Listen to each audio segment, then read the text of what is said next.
The smell of roasted turkey and underlying tension filled the dining room of our family's Victorian mansion. Snow fell softly outside the tall windows, adding a deceptively peaceful backdrop to what I knew would be anything but a peaceful Christmas dinner. I'm Alexander Bennett, though my family insists on calling me Alex. Their way of diminishing everything about me, right down to my name. At 29, I'm the youngest of 3 children and the only one who chose to stay in the family home after graduating college. Not out of necessity, but strategy. A fact my brother Timothy was about to learn the hard way. The antique grandfather clock struck 6 as our housekeeper Maria brought in the last of the side dishes. She caught my eye briefly, a knowing look passing between us. She'd been here 30 years, long enough to see every family drama unfold, including what was about to happen tonight. Alex, my mother Margaret called from her end of the table, do try to sit up straight. The Hendersons are joining us later for dessert. Her voice carried that familiar note of perpetual disappointment, as if my very posture was letting down the entire Bennett legacy. I adjusted my position slightly, smoothing the napkin across my lap. The Hendersons, of course. Mother's attempt to set me up with their son Bradley. Another suitable match I was supposedly lucky to attract, despite my peculiarities, as she called my career choices. Timothy sat across from me, his wife Diane beside him, both dressed like they'd stepped out of a luxury magazine spread.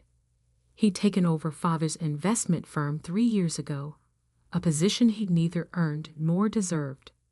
But in our family, being the firstborn son trumped little things like competence or ethics. My sister Catherine sat near the end, tapping away at her phone despite mother's repeated glares. She'd blown through 2 trust funds and 3 marriages, yet somehow remained the sensible daughter because at least she tried to settle down. Before we begin, Father announced from the head of the table, I think it's time we address the elephant in the room. He set down his wine glass with practiced precision. The future of this house. Ah, here it came. I'd been waiting for this moment for exactly 3 years, 2 months, and 15 days. As you know, he continued, this property has been in the Bennett family for 4 generations.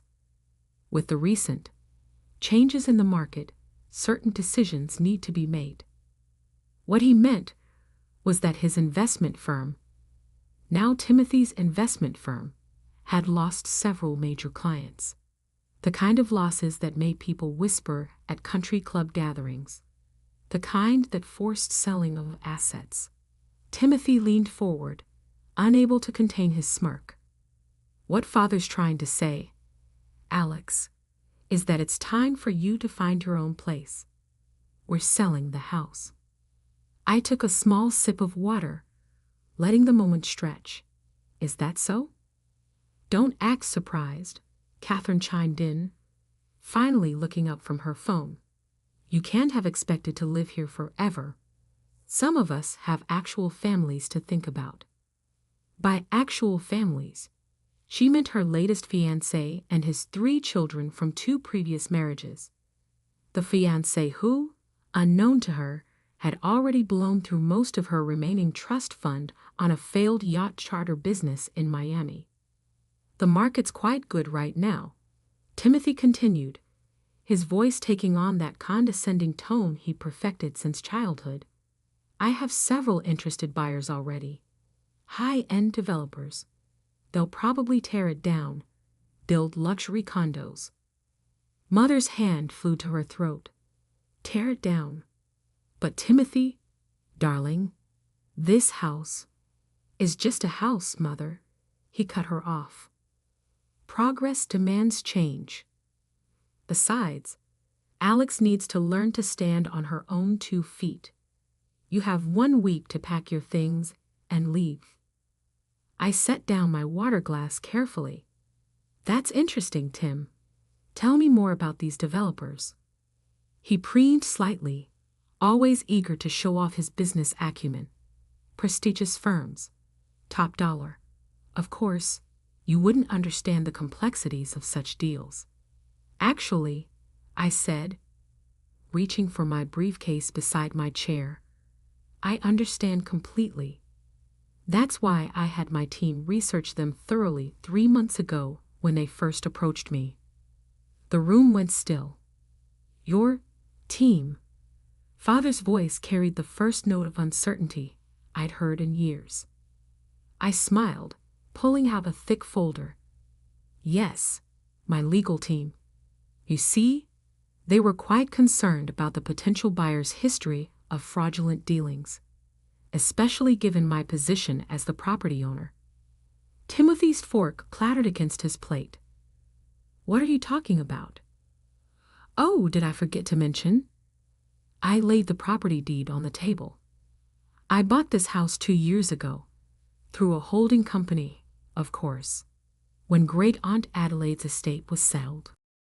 Impossible, Father snapped. The house was tied up in the family trust. It wasn't for sale. The trust you borrowed against repeatedly to cover the firm's losses. I raised an eyebrow. The same trust you defaulted on last spring. The bank was quite happy to sell to a buyer with liquid assets and excellent credit. They particularly appreciated my cash offer. Mother's face had gone pale. Catherine's phone slipped from her fingers. You're lying, Timothy sputtered. This is some kind of joke. Would you like to see the documentation? I opened the folder. I have everything here. The deed, the transfer records, even the receipts for the property taxes I've been paying while letting you all live here rent-free. But your job, Mother whispered. You work in that little tech startup. I laughed softly. That little tech startup went public last year. I'm the Chief Innovation Officer and one of the founding partners. Did none of you ever actually Google my company? We're valued at just over $4 billion. The silence that followed was deafening. Outside, the snow continued to fall, adding another pristine layer to the grounds I legally owned. So, I continued, about that 1-week notice to vacate. I think 24 hours is more appropriate, don't you? After all, progress demands change. Timothy's face had turned an alarming shade of red. You can't do this. We're family. Family? I pulled out another document. Like when you forged my signature to access my trust fund last year. Or when you mortgaged this house to cover your gambling debts. His mouth opened and closed like a fish out of water. Diane suddenly became very interested in her napkin. How did you? Father started. No, I finished for him. I know everything. Every loan, every fraud, every secret account. And after tomorrow, so will the SEC. The grandfather clock chimed again, its sound echoing through the stunned silence. But I wasn't finished. There was one more revelation to come. One that would shake the Bennett family to its very core. Now, I said calmly, let's talk about what really happened to Great Aunt Adelaide's original will. The one that disappeared the night before she died. The one Timothy visited her about in the hospital. Timothy's face went from red to white faster than I thought possible, because he knew what was coming next would destroy not just his reputation, but everything he'd schemed and stolen to build. Maria quietly began clearing the untouched dinner plates, her movements precise and careful, like someone trying not to startle a room full of cornered animals. The turkey had gone cold, forgotten in the wake of my revelation. The night before Great Aunt Adelaide died, I continued, pulling out a USB drive. The hospital security cameras recorded something interesting. Would you like to see it, Timothy? Or should I just describe how you threatened our dying aunt to change her will? Stop. Timothy's voice cracked. His perfectly pressed collar suddenly seemed to be choking him. Why stop? Isn't this what family dinners are for? Sharing memories? I connected the drive to my tablet. The footage is quite clear. You entering her room at 11:42 p.m. The nurse's statement confirmed she heard you shouting. Something about deserving the inheritance more than your worthless sisters. Mother's hand trembled as she reached for her wine glass. Timothy, what is she talking about? Nothing, he snapped. She's making this up. Really? I turned the tablet screen toward them, because the video shows you leaving with documents at 12:37 a.m., and exactly 6 hours later, Aunt Adelaide was dead. The original will, mysteriously missing. The new one, hastily signed under suspicious circumstances, left everything to you. Catherine had gone very still. The inheritance, the money you loaned me for my divorce settlement, was stolen. I finished for her. All of it. From the estate, from my trust fund, from this house's equity. Timothy's been running a pyramid scheme for years, using family assets to cover his trading losses. Diane suddenly stood, her chair scraping against the hardwood floor. I need some air. Sit down, I said firmly. You helped him forge the documents. The SEC has your signatures too. She sank back down, color draining from her face. You've been investigating us. Father's voice carried more bewilderment than anger. Your own family? No, Father. I've been protecting myself. Ever since I found the original will in Timothy's office safe 3 years ago. Timothy's head snapped up. You broke into my office? Actually, your secretary let me in.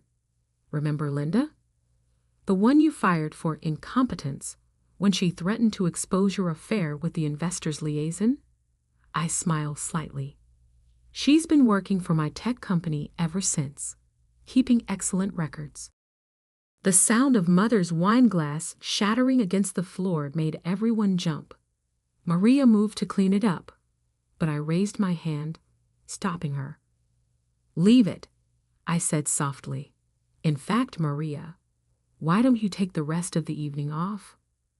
With full pay, of course, and don't worry about your job. You'll still have one after they're gone. You can't just. Father started, but I cut him off. Can't just what? Protect loyal employees? Make business decisions about my own property? Don't worry, Father. Maria's contract is ironclad, unlike the documentation Timothy used to embezzle from the family firm. I opened another folder, spreading out bank statements and transaction records across the table like a grotesque Christmas dinner centerpiece. 14 shell companies, I narrated, pointing to highlighted sections. 23 fraudulent accounts. Over $12 million in misappropriated funds. Did you really think nobody would notice? I was protecting our legacy, Timothy shouted, mask finally cracking. The firm was failing. Father's investments were worthless. Timothy. Father's face had gone purple. What have you done? What you taught me to do, Timothy snarled. Appearances matter more than anything, right? Keep up the family name at any cost? Cost? I laughed softly. Let's talk about cost. The cost of sending me to boarding school at 12 because I was difficult. The cost of cutting off my college fund because I chose tech instead of finance.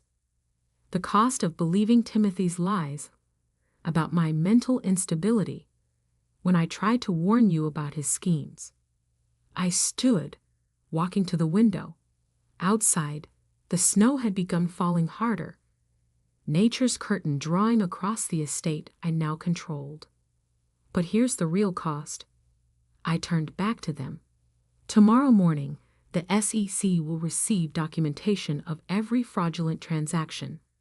The FBI will get proof of Timothy's involvement in Great Aunt Adelaide's death. And the family firm will be revealed as the house of cards it's become. You'll destroy us, Mother whispered. No, Mother. You did that yourselves. I'm just turning on the lights.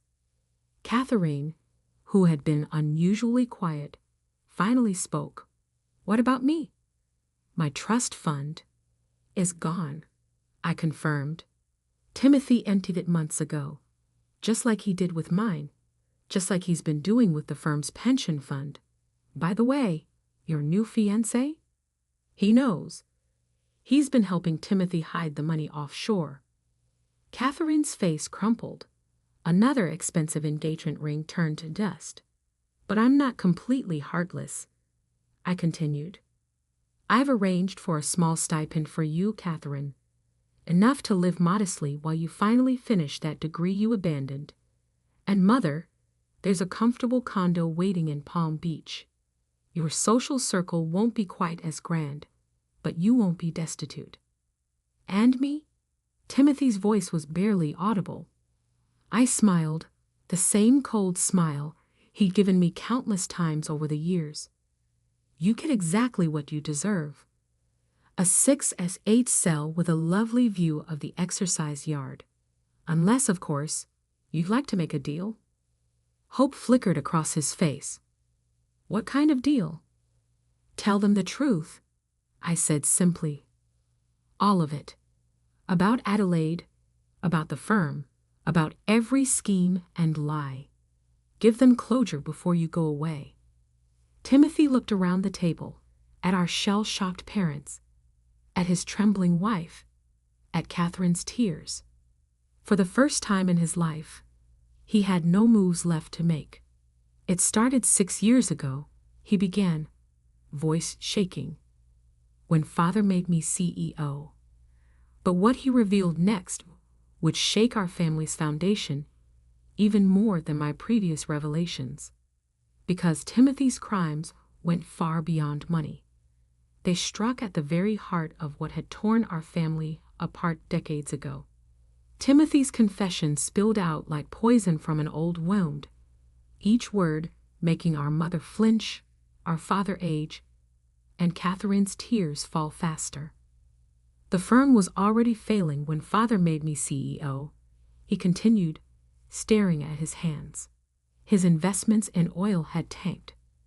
The real estate venture in Dubai was a disaster.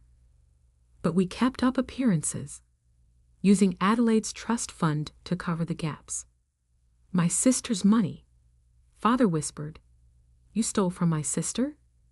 You taught me well, Father. Timothy's laugh was hollow. Remember when Alex was 12? When she found those irregularities in the family books? I remembered. It was the reason they'd sent me to boarding school. Difficult child, needs discipline, they'd said. In reality, I discovered their first round of financial fraud. But that's not the worst part. Timothy's voice dropped lower. The night Adelaide died, she knew everything. She'd hired a forensic accountant, was planning to expose us all. Mother's face went ash white. Us. All. Tell them, Father. Timothy's eyes had taken on a strange, fevered gleam. Tell them who really started this. Who taught me how to create shell companies, hide assets, manipulate accounts? Father stood so abruptly his chair toppled backward. Be quiet. No. I cut in. Let him finish. Though I already know, I found your old records, Father. The ones hidden in the false bottom of your study drawer. Records going back 30 years. Catherine made a small, broken sound. Daddy? It was for the family. Father's voice cracked. Everything I did was to maintain our position, our name, including sending me away. I asked quietly, including believing Timothy when he said I was unstable, turning the whole family against me when I tried to warn you about the firm's collapse. You were too smart, he whispered, too observant, just like Adelaide. The truth hung in the air like smoke, choking us all. So when she threatened to expose you, I continued, Timothy handled it, just like you taught him to handle problems. But he got sloppy, left evidence. I pulled out one final document, a hospital record showing elevated levels of potassium in Adelaide's last blood test. Levels that couldn't be explained by her condition. Did you know about this part, Father? Did you know your son graduated from fraud to murder? Mother ran from the room, the sound of her retching echoing from the hallway. Diane sat frozen, her expensive manicure digging half-moons into her palms. I didn't. Father stumbled back. Timothy, tell me you didn't. The family name?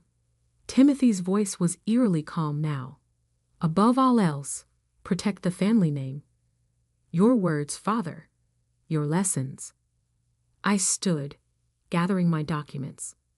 The police will be here in approximately 10 minutes. I called them before dinner. You're having us arrested? On Christmas? Catherine's voice rose hysterically.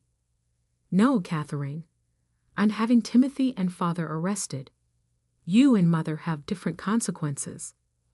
I handed her an envelope. Your new apartment lease, first year paid, along with enrollment papers for the community college nearest your new home. Time to build a real life. She took the envelope with trembling hands. Why? Why help me? Because you were a victim too. Spoiled and enabled, yes, but not criminal. Not like them. The sound of sirens grew in the distance. Timothy made a move toward the door, but I pulled out my phone. The house is surrounded. My security team has been in place all evening. Security team? Diane finally spoke. Did you really think I'd confront financial fraudsters and a murderer without protection? I smiled slightly. I learned something from this family after all. Always have a backup plan. The front door opened and heavy footsteps filled the hallway. 2 police detectives entered the dining room, followed by FBI agents. Mr. Bennett, Mr. Timothy Bennett, the lead detective announced. You're under arrest for financial fraud, embezzlement, and in your case, Timothy, the suspected murder of Adelaide Bennett. As they read them their rights, Mother returned, leaning heavily against the doorframe. I walked to her, holding out another envelope. The condo in Palm Beach, I said softly. It's peaceful. Far from all of this. There's enough money in the account I've set up to live comfortably, if not extravagantly. Why? She whispered. After everything we did to you. Because hate takes too much energy. And I'd rather use mine building something new. As they led Father and Timothy away in handcuffs, I walked to the window, watching the snow blanket their footprints, erasing all trace of their passage from my property. 3 months later, I stood in the same dining room, but everything had changed. The heavy drapes had been replaced with light, modern panels. The oppressive oil paintings of stern Bennett ancestors had given way to local artists' work. The room was filled with light, air, and the sound of children's laughter. I'd converted the mansion into a technology education center for underprivileged youth. The same rooms that had once hosted cold family dinners now held coding classes, robotics workshops, and entrepreneurship seminars. Maria still ran the household, but now as the center's operations manager, with full benefits and a salary that reflected her true worth. Catherine had finished her first semester of community college with straight A's. She was studying social work, determined to help other families avoid our mistakes. Mother was finding peace in Palm Beach, volunteering at a local library, and, surprisingly, showing talent as a children's storyteller. Timothy and Father were serving their sentences, 20 years for Timothy, 12 for Father. Diane had filed for divorce and turned state's evidence, receiving probation in exchange for her cooperation. The family firm had been dissolved, its legitimate assets used to repay the victims of their fraud. The Bennett name no longer carried weight in financial circles, but I was building a new legacy, one based on innovation, education, and genuine value. I sat in my office, once father's study, reading the latest update from the Education Center's program director. Enrollment had doubled. Our first class of coding students was already receiving job offers. My phone buzzed. A text from Catherine. Got my midterm results. All is again. Thank you for the second chance. I smiled, looking out at the grounds where children now played in the snow, their laughter replacing the echoes of old arguments and older lies. On my desk sat a small photo of Great Aunt Adelaide, her eyes twinkling with the same love of truth and justice that had eventually cost her life, but had also, finally, brought change. The house is still in the family, I told her picture quietly. Just a different kind of family now, a better one. Outside, the snow began to fall again, but this time it felt like renewal rather than burial. Sometimes I'd learned the best revenge isn't destroying what others built. It's building something better in its place. As evening fell, I walked the halls of what was now the Bennett Technology Education Center, listening to the happy chatter of the last students leaving for the day. In the dining room, a group of teenage girls was finishing a coding project, their laptops occupying the same space where that fateful Christmas dinner had shattered my family's illusions. One of them looked up. "Ms. Bennett, can you help us with this algorithm?"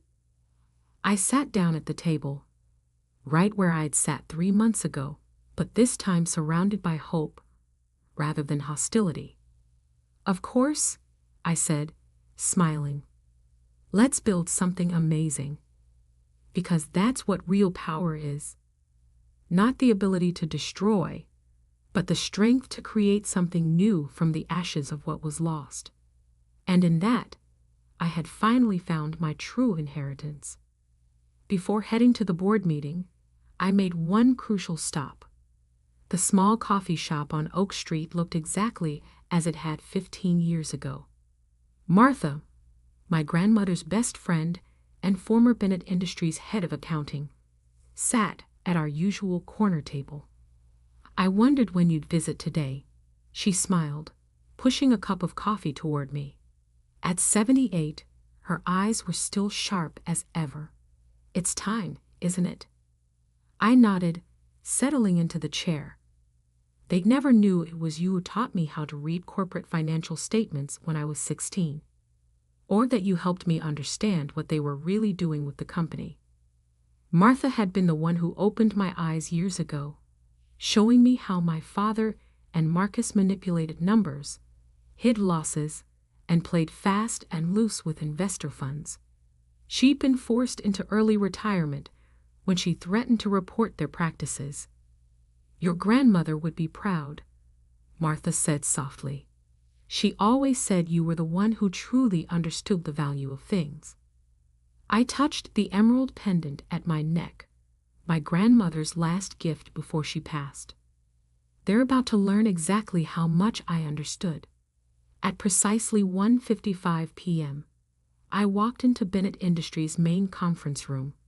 The tension was palpable. Board members sat rigid in their chairs, papers spread before them. My father stood at the head of the table, trying to project confidence. Marcus slouched in a corner, his usual smirk replaced by barely concealed panic. Mom sat near the door, her designer outfit slightly less perfect than usual. She probably spent the morning discovering just how many of her social connections depended on my anonymous donations. "Let's begin," I said clearly, taking a seat directly opposite my father. This meeting was called. Dad started, but I cut him off. This meeting was called because I triggered the shareholder rights clause requiring disclosure of significant ownership changes. I opened my laptop. Shall we look at the numbers? The projector hummed to life, displaying a complex web of shell companies, investment vehicles, and stock transfers. 3 years of careful acquisition, all leading to this moment. As of this morning, I continued, these entities collectively own 47% of Bennett Industries' voting shares. The room erupted in murmurs. Dad gripped the edge of the table. That's impossible, Marcus burst out. The family trust controls majority shares. Correction, I smiled. The family trust controlled majority shares until you used them as collateral for your failed Pacific Shores development project last year. A project that, coincidentally, was purchased at bankruptcy auction by one of my investment groups. Marcus went pale. How did you? No? Unlike you, I actually read the financial reports. All of them, including the ones you tried to bury. I turned to the board members. Would anyone like to see the real numbers from the last 3 years? The ones that don't appear in the official statements.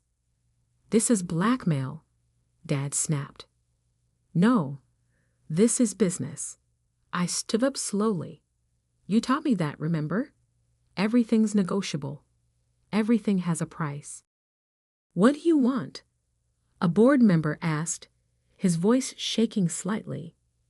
Transparency, accountability, and I paused, looking directly at my father, a change in leadership. You can't seriously expect, Marcus started. Actually, I can. Because in addition to my shares, I also hold proxy voting rights for the Miller Group. I let that sink in. The Miller Group, our largest institutional investor, controlled another 15% of shares. Dad sank into his chair. Catherine Miller is a personal friend. Catherine Miller is a businesswoman who recognizes competence over nepotism. I clicked to the next slide. She's also aware of certain irregularities in the company's handling of her investments. Irregularities that I've documented extensively. The room fell silent. Years of mismanagement, hidden losses, and questionable deals, all meticulously recorded and ready to be exposed. Here's what's going to happen, I said calmly. The board will appoint an independent audit committee. Marcus will resign from all operational roles. And Dad? I met his eyes. You'll announce your retirement. Today. Or what? He challenged, but his voice lacked conviction. Or I call the SEC. I'm sure they'd be very interested in the real story behind Wilson Holdings' collapse, and the Thompson development deal, and about a dozen other transactions I've documented. Mom stood up suddenly. Alexandra, please. This is your family. Family? I turned to her. Was it family when you watched Dad crush every initiative I brought to the company? When you stayed silent as Marcus took credit for my work? When you threatened to disown me if I didn't give up my house? She flinched. I learned what family meant from Grandma, and from people like Martha Stevens. You remember her, don't you, Dad? The accountant you forced out because she wouldn't cook the books. Dad's face contorted. Martha? She's been helping you. She taught me to see what was really happening in this company, and now everyone else will see it too. I distributed folders to each board member. These contain my formal proposal for restructuring Bennett Industries. You'll find it addresses the company's actual financial position, not the one shown in public statements. The next 2 hours were a blur of legal discussions, votes, and resolutions. By the end, the transformation was complete. Dad announced his retirement for health reasons. Marcus was removed from all operational roles, and I became executive chairperson of the board with a mandate to reform the company's governance and operations. As the board members filed out, Dad remained seated, staring at the papers in front of him. "I never thought," he began, "that I could do this," I finished. "That's been the problem all along." "What happens now?" Marcus asked, his arrogance finally shattered.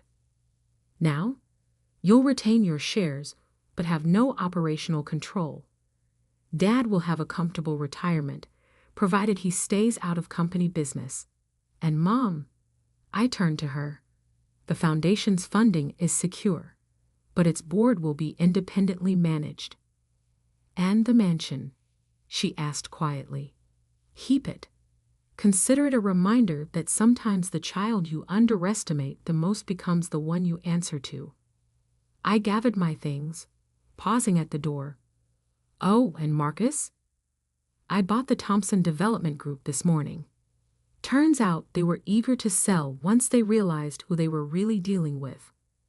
The sun was setting as I drove home, to my house, the one I'd refused to sell, the one that had started this whole confrontation. Martha was waiting on my porch, a bottle of champagne in hand. "Your grandmother kept a letter for you," she said, pulling an envelope from her bag. "She asked me to give it to you when the time was right. I think today qualifies." The letter was short, written in my grandmother's elegant hand. "My dearest Alexandra, I've watched you grow into someone extraordinary, someone who sees beyond the surface of things. The emerald pendant I gave you isn't just jewelry. It's the key to a trust I established years ago, one your father knows nothing about. Martha will explain everything. You've proven you know how to build things. Now show them how to build something better than they ever imagined. All my love, Grandma." I touched the pendant again, understanding finally dawning. Martha smiled.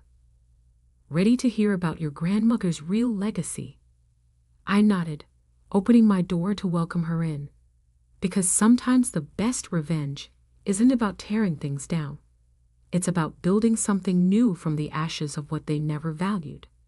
And as for that house they wanted me to sell, it was never about the property. It was about standing my ground, about refusing to be pushed aside one more time. The next morning, a single email went out to all Bennett Industries employees. Change isn't always comfortable, but it's often necessary. Together, we're going to build something extraordinary. And this time, everyone's voice will matter. Regards, Alexandra Bennett, Executive Chairperson, Bennett Industries. Sometimes the biggest victories come not from the battles we win, but from the lessons we teach along the way. My family had spent years teaching me that I wasn't enough. In the end, I taught them that I was more than they ever imagined. And that house they wanted so badly, I think I'll keep it. After all, it's got a perfect view of the Bennett Industries Tower. A daily reminder that sometimes the best response to "we don't want you" is to become the person they can't ignore. Martha raised her champagne glass. "To your grandmother." "To the future," I corrected, smiling. "And to remembering that some things aren't for sale. Not houses, not principles, and definitely not self-worth." The sun set over the city skyline, painting the sky in shades of victory. Tomorrow would bring new challenges, new opportunities to reshape the company. But for now, sitting in the house I'd refused to give up, I was exactly where I needed to be. Because sometimes the best revenge isn't revenge at all. It's showing them exactly who you've become while they were busy underestimating you. And I was just getting started.